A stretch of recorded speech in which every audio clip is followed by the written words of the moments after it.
Olá, uma boa noite para você. A CPI da Covid-19 teve um dia com ânimos acalorados, bate-boca entre senadores e silêncio do depoente. Vai lavar sua boca, vai lavar a tua, vagabundo. E vagabundo é tu, ladrão. Vai lavar picareta. a tua, vagabundo. Ladrão, picareta.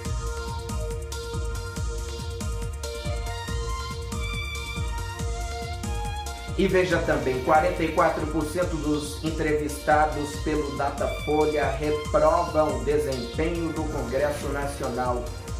Ministério Público Federal pede bloqueio de bens do deputado Ricardo Barros e de ex-funcionários do Ministério da Saúde.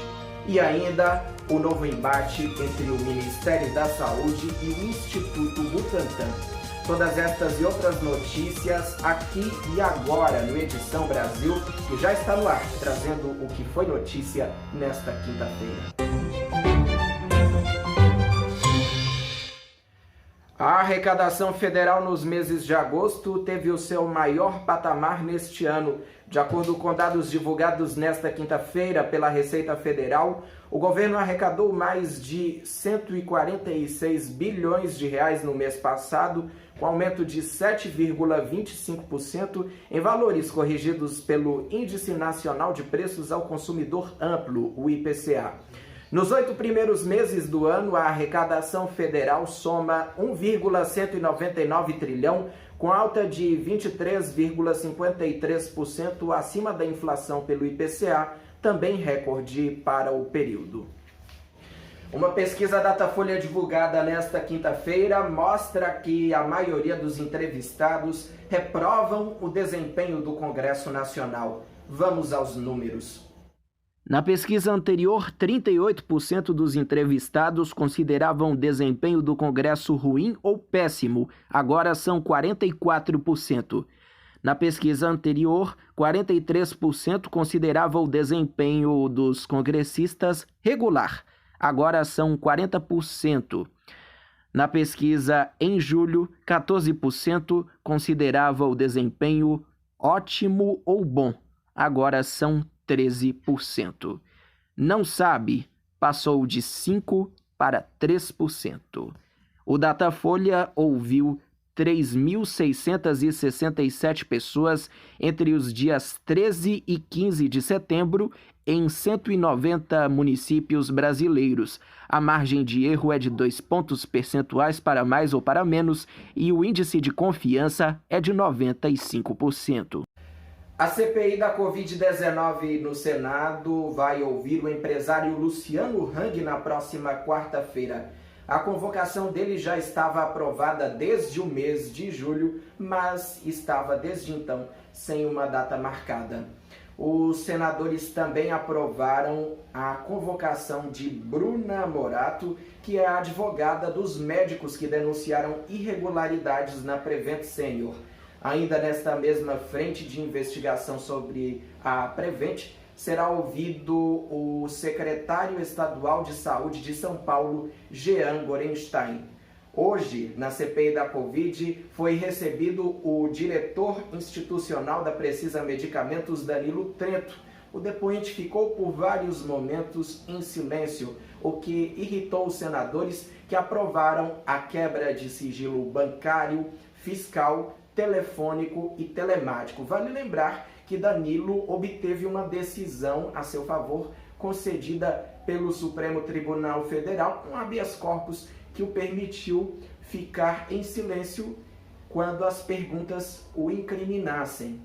E Danilo fez o uso várias vezes do silêncio. Outra coisa que aconteceu na CPI da Covid nesta quinta-feira foi um bate-boca entre o senador Jorginho Melo e o relator senador Renan Calheiros. Tudo começou quando o relator foi interrompido pelo Jorginho e aí então os dois começaram a trocar farpas, começaram a bater boca e tiveram até que ser contidos pelos colegas, como você viu na abertura do nosso jornal. E depois que os ânimos se acalmaram, a sessão retornou com os trabalhos. Veja agora outras notícias da política nacional com Valentim Bezerra no Giro Política em 1 minuto.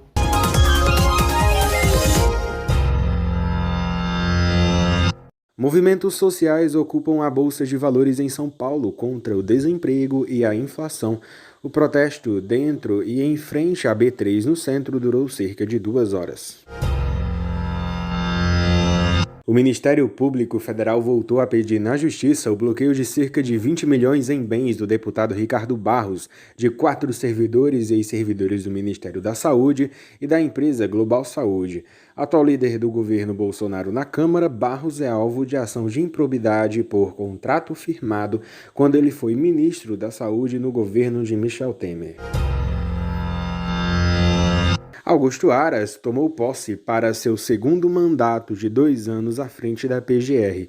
Em discurso de cerca de 20 minutos, ele pregou união do Poder Judiciário e respeito à Constituição, reforçando que a PGR não será usada para disputas políticas nem para perseguição.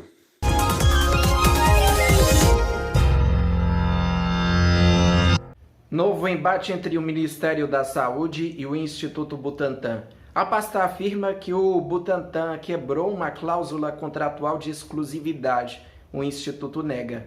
O Ministério da Saúde notificou na última quarta-feira o governo de São Paulo dizendo que o estado descumpriu o contrato firmado com o governo federal para aquisição de vacinas do Instituto Butantan, inclusive abrindo espaço para que seja cobrada uma multa no valor estimado de 31 milhões de reais. O Ministério afirma que São Paulo não entregou todas as vacinas previstas no contrato e, ao mesmo tempo, está vendendo vacinas para outros estados. O próprio governador de São Paulo, João Dória, anunciou hoje que oferecerá vacinas para os estados do Ceará, Espírito Santo, Pará, Piauí e Mato Grosso. O governo federal diz que há uma cláusula no contrato do Ministério com o Butantan que prevê que o Instituto só pode vender suas vacinas para outras entidades ou com o aval da União ou após concluir o contrato com o governo federal, o que, segundo o Ministério, não ocorreu ainda. Já nesta quinta-feira, em nota, o Instituto Butantan informou que concluiu a entrega total das 100 milhões de doses da Coronavac no último dia 15 e que o próprio site do Ministério da Saúde mostra que o contrato com o Instituto Butantan foi concluído no dia 15 de setembro, com a entrega total das 100 milhões de doses da Coronavac. O problema neste caso gira em torno das doses interditadas pela Agência Nacional de Vigilância Sanitária, a Anvisa, na quarta-feira, já que o Ministério argumentou em nota que essas doses não entram na contabilidade do contrato. A Anvisa suspendeu o uso de 12 milhões de doses da Coronavac que já estavam no país por problemas no local de produção dos imunizantes. Cerca de 4 milhões de doses já tinham sido aplicadas antes da suspensão. E agora a atualização dos números da pandemia. Esses dados são reunidos pelo consórcio de veículos de imprensa junto às secretarias estaduais de saúde.